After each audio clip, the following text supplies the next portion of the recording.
Hello and welcome to In Conclusion. I'm Kejan Haynes. Now, if you love a good mystery novel, the news stories this week, well, they weren't the best place to look because they were nothing like a good mystery novel. Because Dr. Rowley, freshly suspended from the lower house last week, had a little bit more time to check up on his emails, and he dug up a few ones which questioned why no one was talking about 3 fraudulent wire transfers that siphoned out $60 million from National Energy's First Citizens account. Now, the transfers went to Boston, Antigua, and Dubai.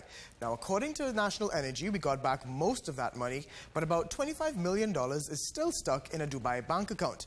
Now, at least what they say is that they caught the guy in Dubai, so maybe he could tell us who took the money, who sent him the money. My information too is that that person cannot be found in Dubai, so the person has been convicted in absentia.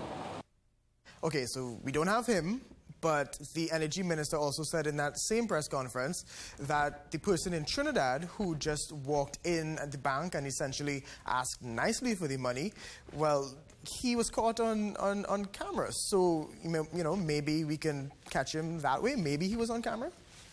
You have the videos which were turned over to the police, so I know the police is working on that. So there's actual physical evidence? Yeah, there's a video of the person who actually came in, yes. So that was passed over to the police, yeah. All right, great. So we have the guy on tape. So it's easy pickings for the police, right? An open and shut case? I never had a case, so it can be a cold case. That matter, I am totally unaware of that matter. I have inquired, and nobody in the organization could share anything to me about that matter. But again, we into the domain of politics. And so many things will be thrown up, and the police can't be running crazy. Police has to stay focused, and we have some big inquiries, which the media and the nation is crying out for conclusion. We need to stay focused and bring those inquiries to closure. All right, great. So the police aren't really sure if they're investigating this. Now, in Commissioner Williams' defense, he was not the commissioner of police at the time. They're saying that it was Gibbs.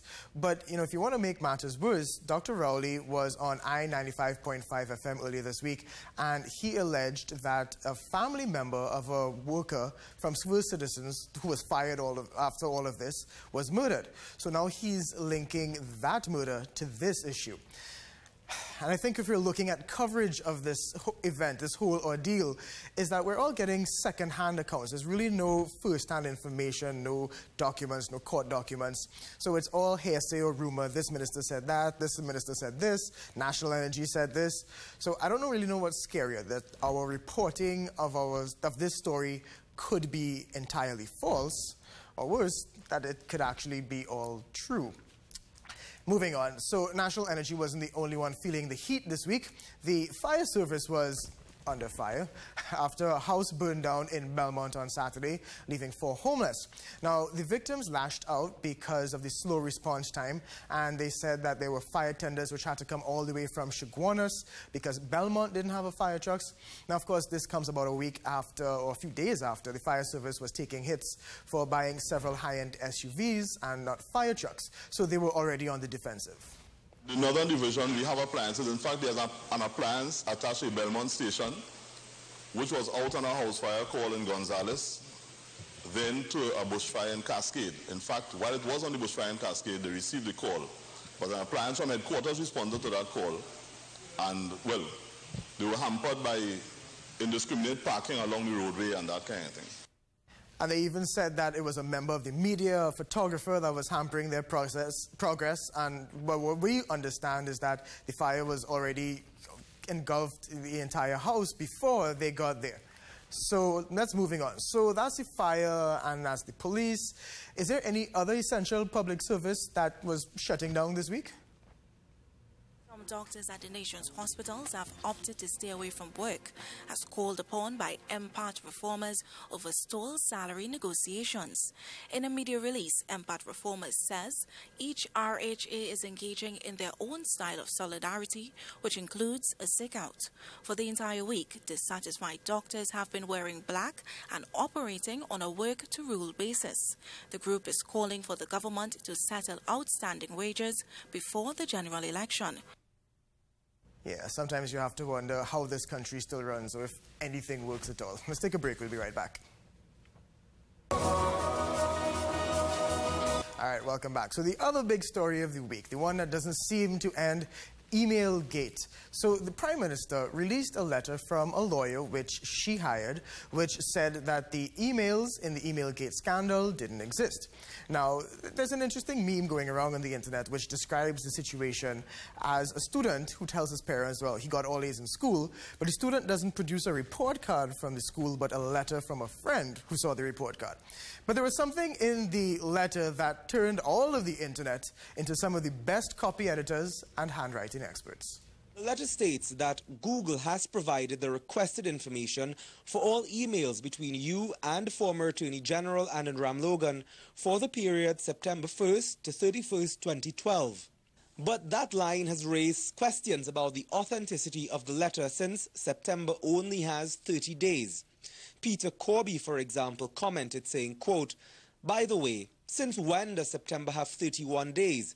Goes to show how, quote, credible this really is." The Prime Minister again took to the internet to release an amended letter from Rousseau and his apology. And of course, she also tweeted this out. So in the first tweet, the Prime Minister attached the letter and said, quote, "Well, here's the corrected letter, still waiting for Dr. Rowley to correct his intentional fabrications." And on Facebook, she went a little further, saying, quote, "that it's clear that Dr. Rowley's allies are hiding behind a typo in order to avoid the real issue that he introduced sham documents on the floor of the Parliament." And for that, the PNM is now threatening to sue the Prime Minister because they say that because now she's saying that Dr. Rowley fabricated the emails when Dr. Rowley has always said that he was given the emails in a package. Are you confused? Good, because it gets better. All of the talk of self-clearing awoke the sleeping giant that is the DPP's office. And remember, this is an office that rarely makes public statements.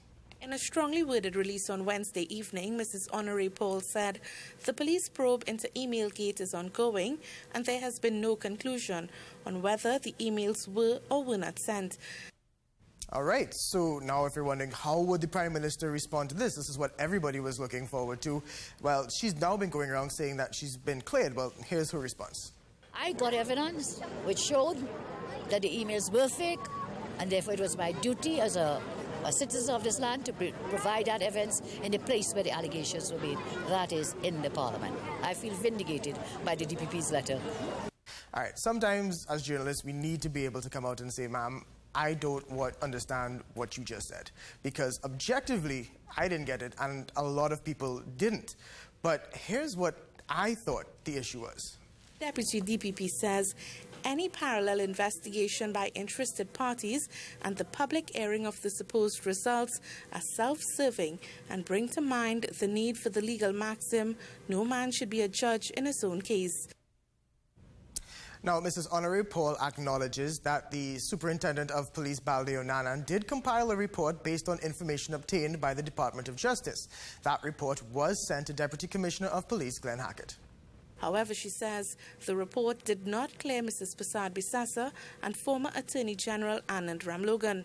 Further, the Deputy DPP said information received from the Justice Department through the Central Authority should not be released in the public domain.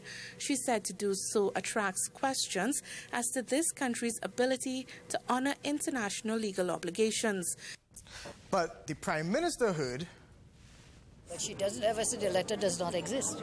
No. She's now saying the letter is bona fide. In effect, she's saying that. The DPP and the police can continue to investigate. I have no problem in the investigation.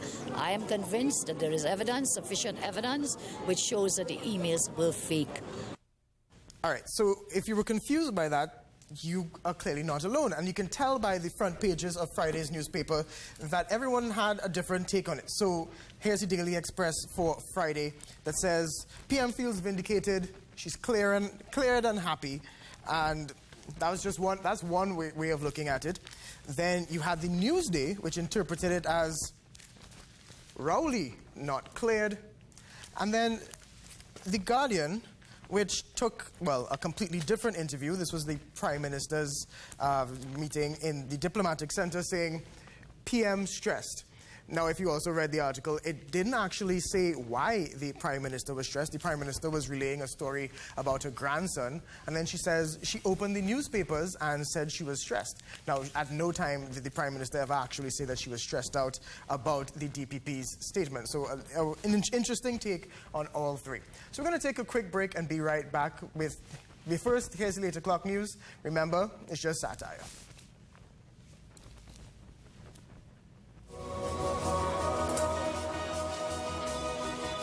All right, welcome back. So it's election season, not just in Trinidad, but throughout the Caribbean. And C News journalist Leeron Brumell was in Guyana earlier this week for their Monday election. That's his hometown.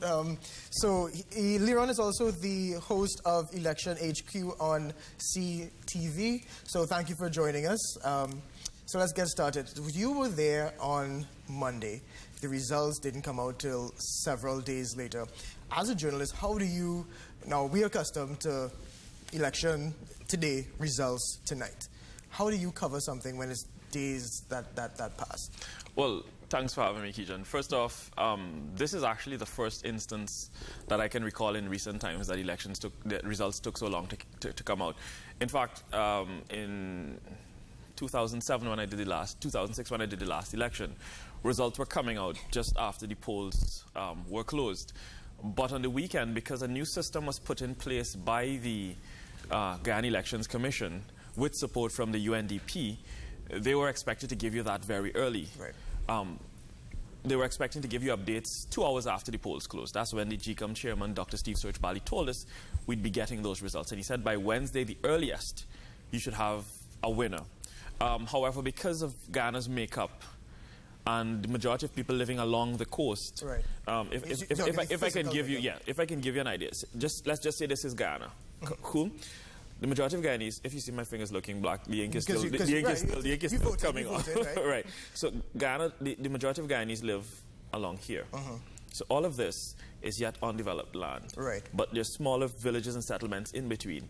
And to get to these areas, you've got to fly for a few hours. Right. So the results would come in from these areas to the Elections Commission in the city via phone or via radio, because they're still developing some of those areas. But Dr. Search-Bali came to us at about 11 on Monday night of the election, and he said to us, he looked kind of peeved, shortest press conference ever. He walked straight in the door, everybody ran to their cameras. He sat down, 5 seconds later he said, we have no results for you, come back in the morning. We have some issues with transport. And he was back and that was it. And he was back out. He took no questions or anything on that day. All right. We have some footage of you and your footage that you would have shot there. So how long were you in Guyana, and how long were you expected to be? So I'm sure you expected to just go and come back, but were you, how did that have to go? Right. We, myself and my colleague Rodney David, my cameraman, we went down on Friday morning. We took the early morning flight out. And we were doing press conferences from about 11 that morning. So basically, as fast as we got in, we just grabbed our vehicle and we were on the move. We came back out Tuesday because I had to do my show, because we were featuring it on my show on Wednesday. Thank you, Election HQ, thank you. But, you know, it's not that hard to get to everybody, because how the city is set up. In a few minutes, you can get from one headquarters to the next headquarters. And, of course, the Elections Commission is right in between there. So it's easy getting around. But because they had so many observers, you were from one press conference with the Elections Commission to the opposition, to the government, to the observers. So you were kind of kept busy in between. So Friday, you're a one-man band there. A one-man band. So it's not like you can toss to somebody else. It's just you, right. Luckily, I'd gotten some assistance, because I worked at the state-owned station back then, so I linked with my colleagues, and I found out how to split myself in between and get the key points from them. So it was quite busy for that.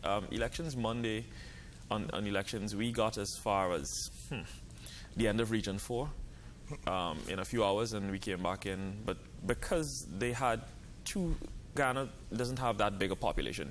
So eligible voters were just over 400,000. Right. And we had 2,299 polling stations across. This was done because no more than 400 people were supposed to vote at any one polling station. So it kind of made it easier for the statements to come in and to tabulate those statements for them to come in.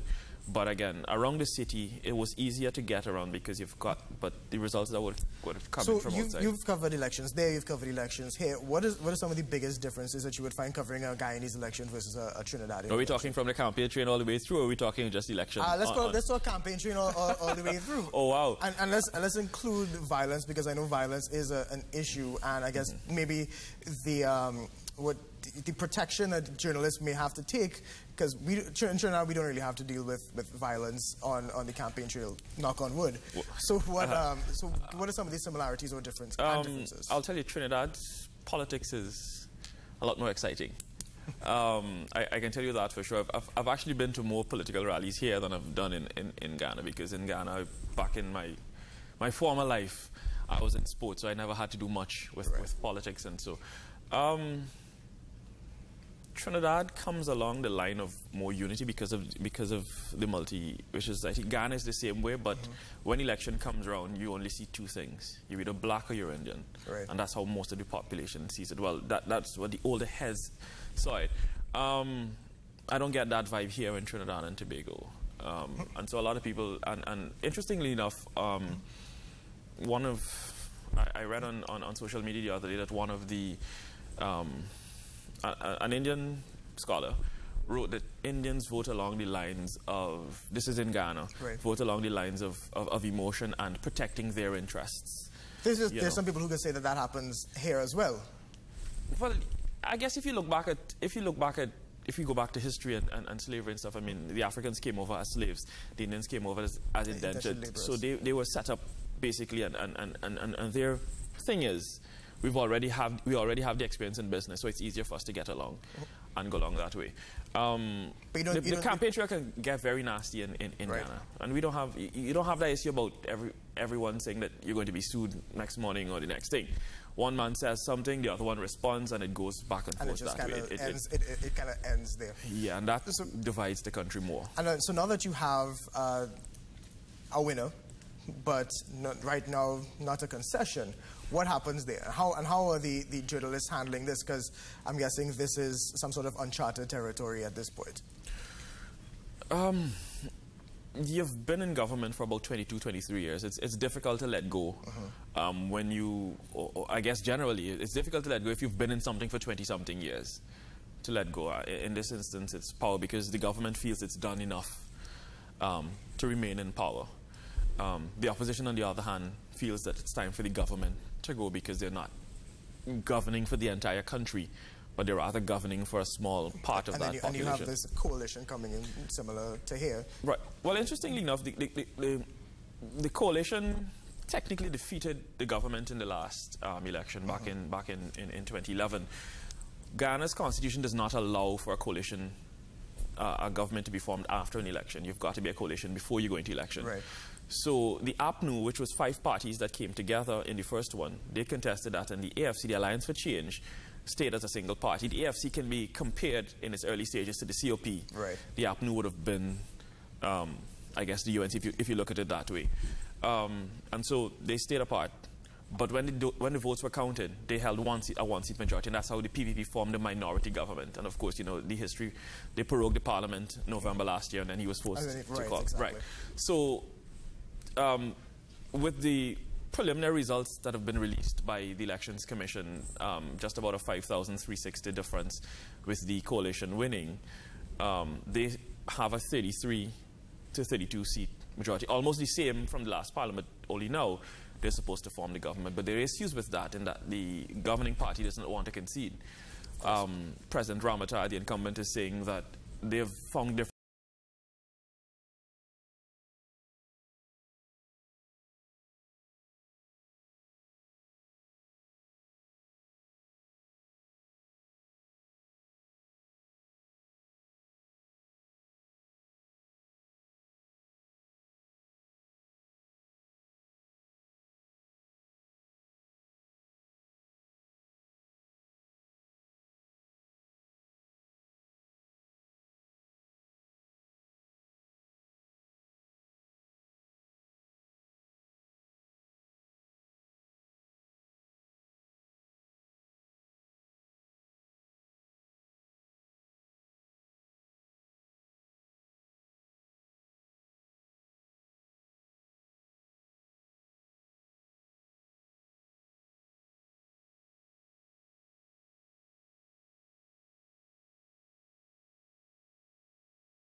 right, welcome back. So yesterday in Tobago, while covering an assignment, a Channel 5 cameraman was arrested. So to tell us more about it, we have Elizabeth Williams from TV6 News on the line from Tobago. Hi, good evening, Elizabeth.